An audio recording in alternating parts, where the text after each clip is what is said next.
At 27, my life took a wild turn. My dad, who had bailed on us years ago after cheating on Mom, kicked the bucket and left me everything he had. It was a weird mix of feelings.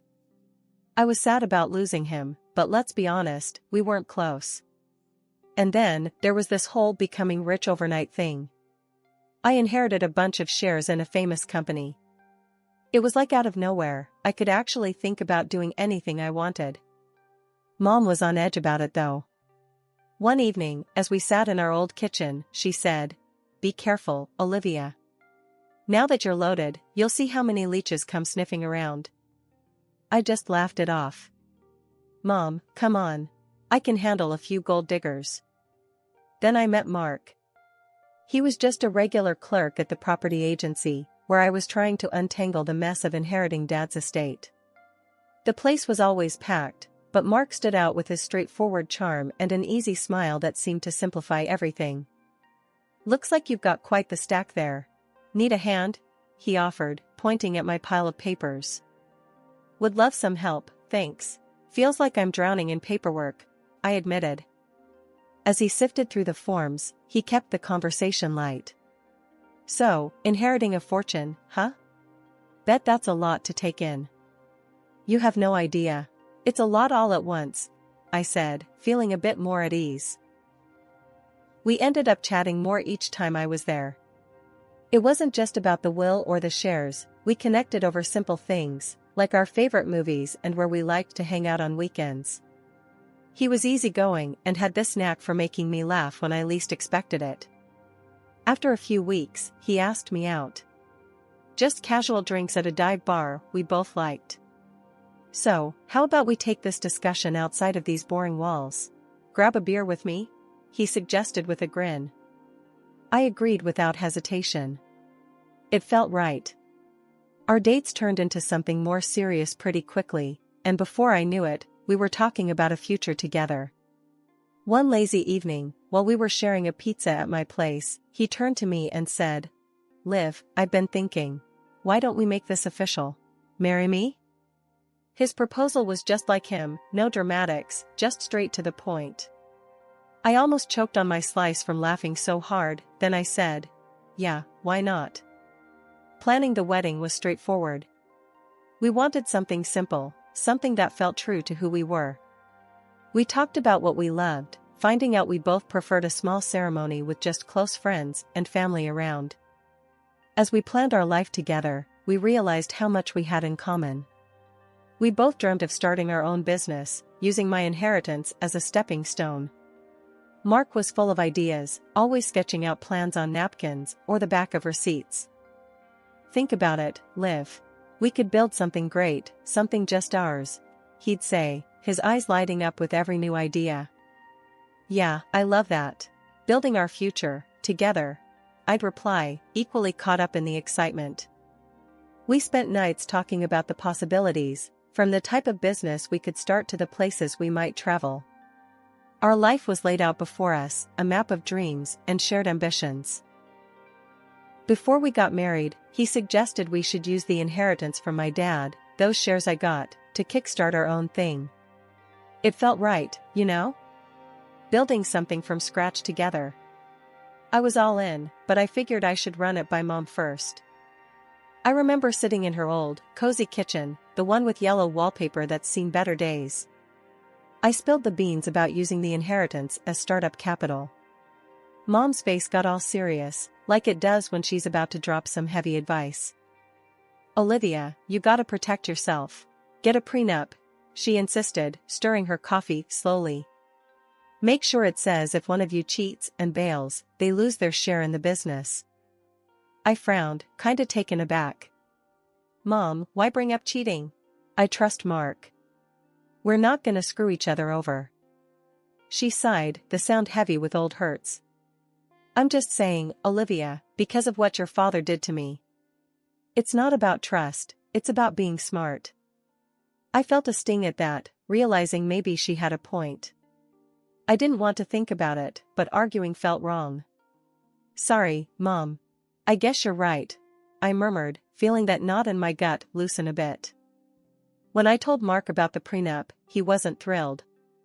At first, he just went quiet, and I could tell he was mulling it over. A prenup, Liv? Really? He finally said, his voice a mix of surprise and a bit of hurt. Yeah, it's just, my mom suggested it. It's like insurance, you know? Not that I think we'll ever need it. I rushed to explain, watching his reaction closely. He took a deep breath, ran his fingers through his hair, and then looked me straight in the eyes. I love you, Liv. You're the most important person in my world. If this makes you feel secure, then I'm on board. Let's do it your way. Hearing him say that, it felt like a weight lifted off my shoulders. We got the prenup sorted, making sure it was fair but firm on the terms. And after that, there was a modest and dignified wedding ceremony, exactly the kind I dreamed of. We went ahead and sold those shares, and the money that came in was more than enough to get our dream off the ground. Mark's eyes practically lit up when we saw the figures. This is it, Liv. We're gonna make it big, he said, his excitement infectious. We poured everything into setting up our business. It was going to be a wholesale warehouse for medical equipment. Neither of us had any real experience in it, but Mark was great with people and I had a head for numbers. It seemed like the perfect match. We'll start small, grow fast. Keep overheads low and expand when we can afford it, Mark planned out loud as we toured potential warehouse spots. Sounds like a plan, I agreed, already picturing the busy warehouse, the orders flying in, our future unfolding. Our wholesale medical equipment business started picking up speed faster than we anticipated. The demand was high, and suddenly, we were swamped. It was a good problem to have, but it was still a problem. Mark, we need to hire more help. It's just us, and we can't keep up, I said one evening, my voice drowning in a sea of paperwork on our dining table. Mark, his face buried in his laptop, barely looked up. We can manage a bit longer. Hiring means spending, Liv. Let's just push through this. I sighed, rubbing my temples. Push through? Look at us, Mark. We're burning out. This isn't sustainable. He shot me a look, a mix of frustration and fatigue. All right, let's look into it, but we keep it tight. Maybe 1 or 2 part-timers. Agreeing on that was a relief, but it was just the start of our growing pains. With new staff came new responsibilities, training, payroll, and management stuff that neither of us had much clue about. I took it upon myself to learn on the fly. I signed up for a couple of online courses on business management and accounting. If I was going to do this, I was going to do it right. Hey, I found this online course on accounting. Thought it might help with the books, I told Mark one night as we were locking up the warehouse. He nodded, looking genuinely relieved. That's great, Liv. I've been worried about keeping up with all that. But as the business grew, so did the tension between us. We were both stressed, and it started to show. Mark was out networking and securing deals while I was back at the warehouse, keeping everything running. It felt like we were living separate lives.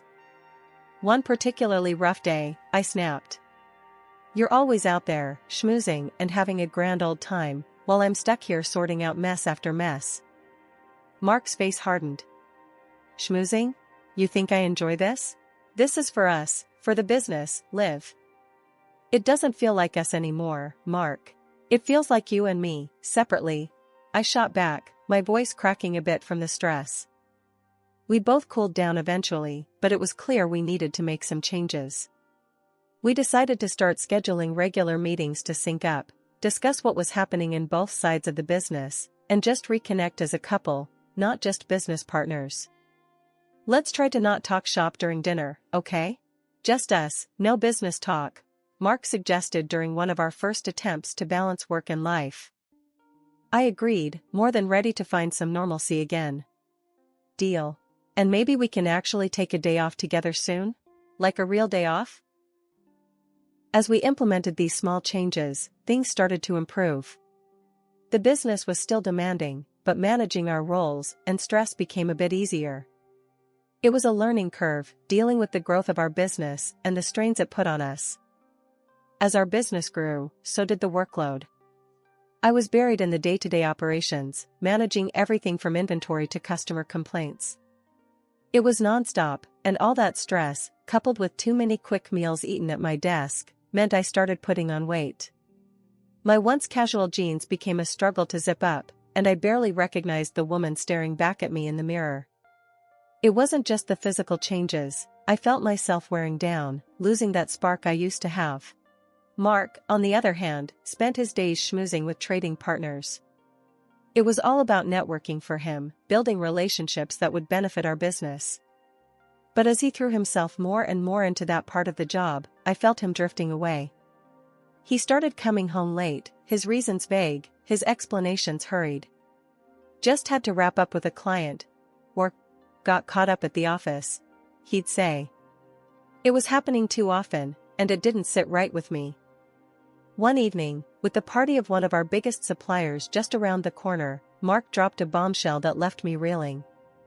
We were in our kitchen, me trying to decide if I should even bother trying on another dress that I knew would be too tight, when he came out with it. "Liv, you're not coming to the party," he declared, not even bothering to look up from his phone. I froze, a dress in my hands. "Excuse me? Why the hell not?" He finally looked up, his expression cold and detached. "Look, the people there, they have a certain image. You don't fit it anymore, Liv." I couldn't believe what I was hearing. "What's that supposed to mean?" "It means you've let yourself go, Liv.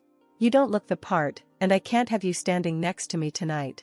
It's bad for business," he said bluntly, as if he was talking about a faulty piece of equipment rather than his wife. I threw the dress down, my whole body shaking with anger and hurt. "So, I'm just an embarrassment to you now?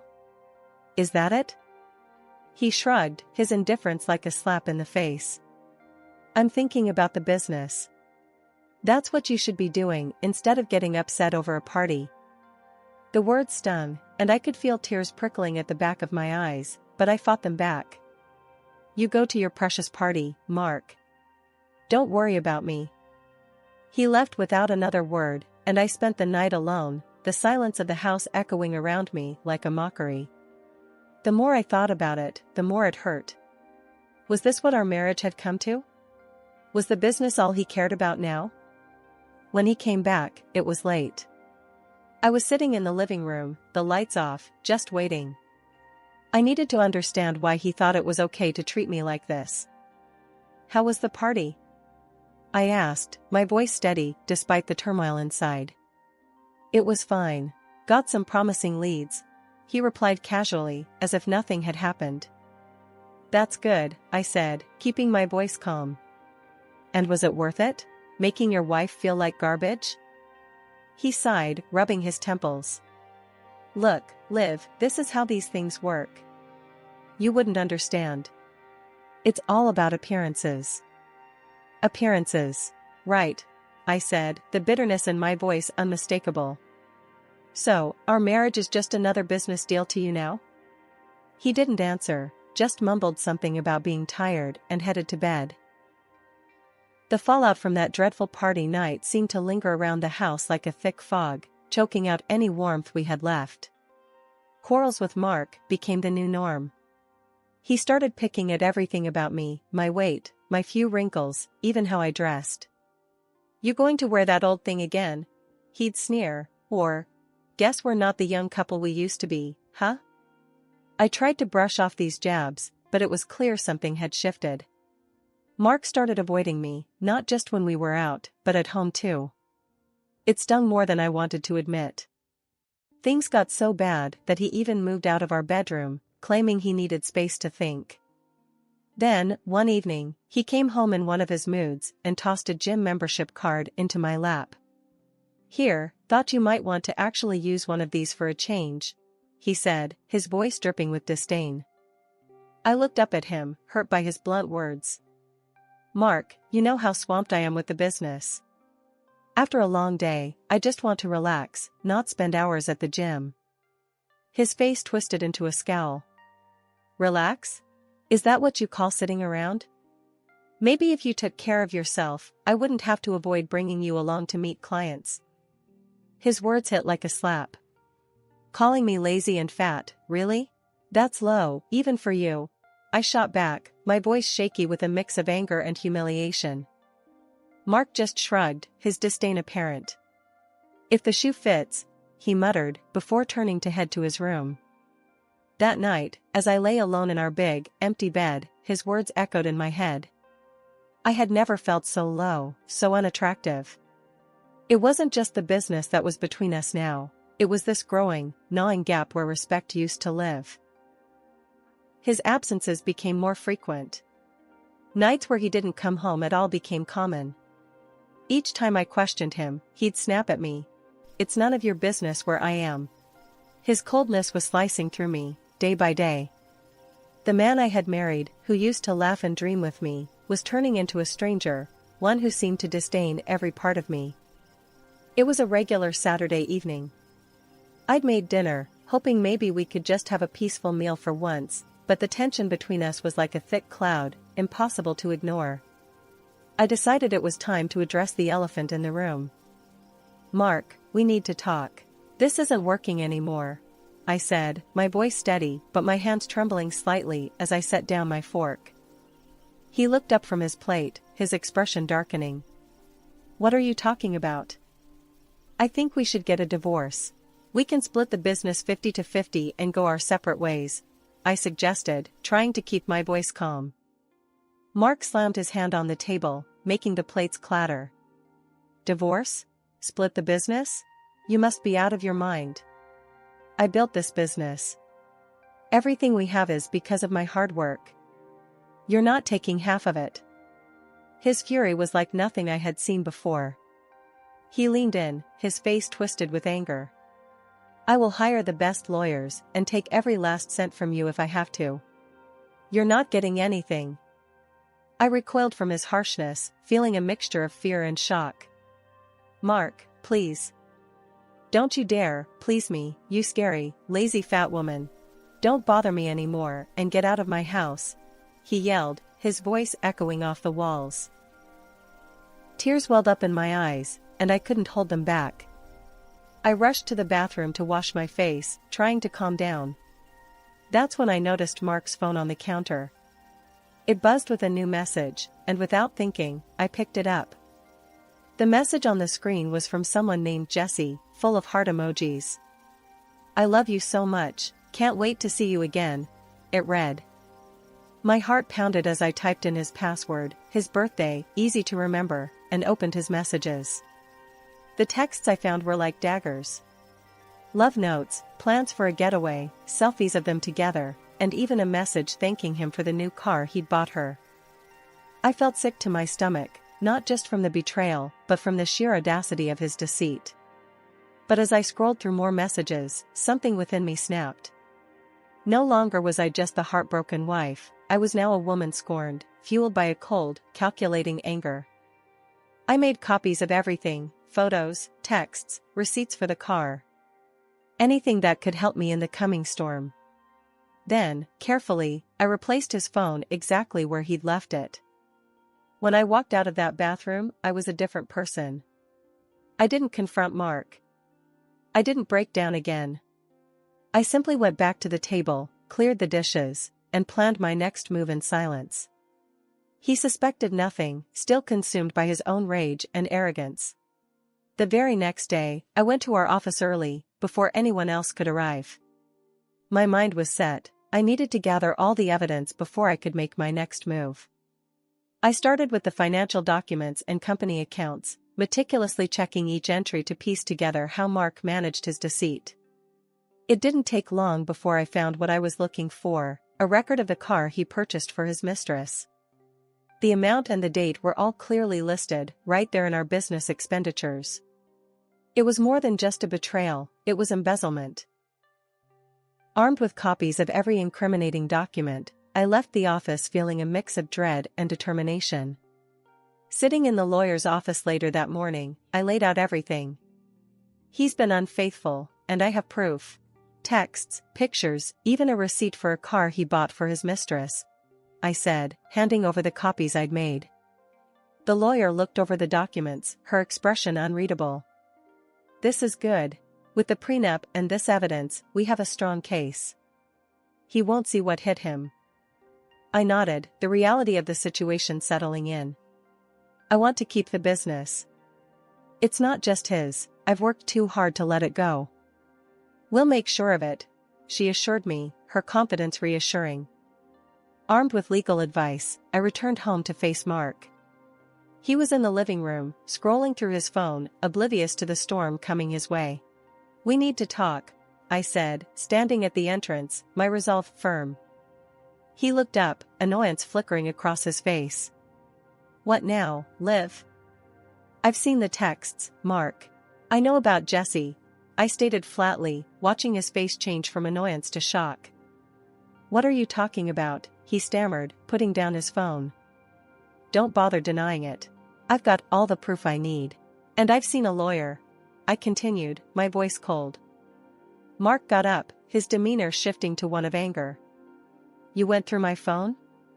You're invading my privacy now? This is beyond privacy, Mark. You cheated. You lied. And you threatened me. It's over, I said, cutting off his attempts to intimidate me. He scoffed, shaking his head. You think you can take the business from me? You're nothing without me.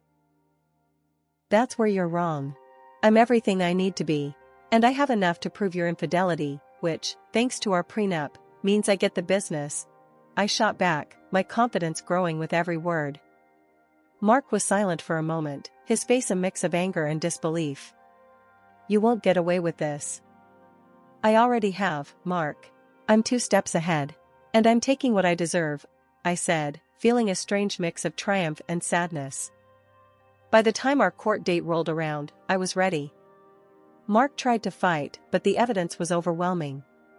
When the judge finally made the ruling, it was almost surreal. By court order and according to our prenuptial agreement, half of the business owned by Mark was awarded to me. This decision not only solidified my control over the company we built together, but also handed me the reins to our entire family fortune. But I didn't stop there. Given the deceit and the emotional trauma Mark had caused, I demanded financial compensation. The judge, seeing the clear evidence of Mark's infidelity and financial misconduct, granted this too. As I stood outside the courthouse, the cool breeze felt like a fresh start, washing away the remnants of a battle hard-fought and hard-won. Back at the office, the atmosphere was palpably different. I walked through the doors not just as a co-owner, but as the CEO. The employees looked up, some with smiles, others with a cautious curiosity about what changes might come. But all I felt was a surge of determination to steer the ship right. Morning, everyone. I greeted them with a newfound confidence. Let's get to work. We've got a lot to do, and I'm here to make sure we succeed more than ever. The responses were mixed, but mostly positive. People were ready for a fresh start as much as I was. I spent the day going through plans, meeting with department heads, and laying out the new vision for the company. It was exhilarating to have full control, to make decisions based on what I believed was best for our future. Late in the afternoon, I sat down in my office, the sun casting long shadows across the floor. The phone rang. It was Mark. A part of me tensed up at the sound of his voice, but I reminded myself of the new reality. Olivia, I've been thinking, he started, his voice hesitant. I made a mistake, a huge one. I was wondering if, maybe you could consider taking me back. In any capacity, at the company? The audacity of his request took me aback, but I managed to keep my composure. Mark, you've got some nerve calling here. After everything, you really think I'd let you back into my life, into my company? I know it's a lot to ask, he stammered. But I'm out of options, Olivia. That sounds like a you problem, Mark. This company, my company, is moving forward, not backward. You made your bed. Now you lie in it, I said firmly. Olivia, please. He tried again, desperation creeping into his voice. I think you've said enough, Mark. Goodbye. I cut him off, hanging up before he could say another word. It felt good to finally close that chapter, to assert my independence without a trace of doubt. The next few weeks were a blur of activity. I rebranded the company, shifting our focus to innovation and community impact. We started initiatives that were close to my heart, like sponsoring health programs and investing in eco-friendly technologies. The community and the industry took notice. Sales were up, morale was high, and for the first time in a long time, I felt genuinely proud of what I was building.